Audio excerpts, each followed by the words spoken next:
ഇന്ന് നമുക്ക് ഒരു പ്ലാസ്റ്റിക് കവർ വെച്ച് ഒരു മുല്ലപ്പൂ ഉണ്ടാക്കിയാലോ? ഓണമൊക്കെയല്ലേ വന്നേ. നമ്മള് പ്ലാസ്റ്റിക് കവർ കുഞ്ഞു കുഞ്ഞു പീസാക്കി എടുത്തിട്ടുണ്ട്.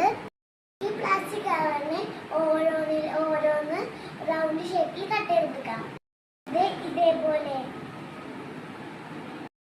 അതുമൊക്കെ ചെറുതായിട്ട് കുഞ്ഞായിട്ട് കട്ട് ചെയ്ത് കൊടുക്കാം. ഇതേപോലെ പച്ച കളറുള്ള പ്ലാസ്റ്റിക് കവർ ഇതേപോലെ കട്ടാക്കി എടുക്കാം. ഇനി നമുക്ക് പൂ ഉണ്ടാക്കാൻ തുടങ്ങാം.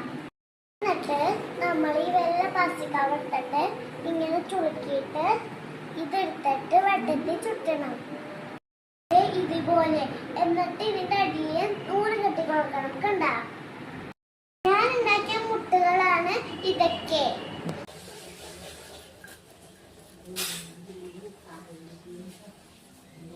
നമുക്കിത് കൊടുത്തു കൊടുക്കാം.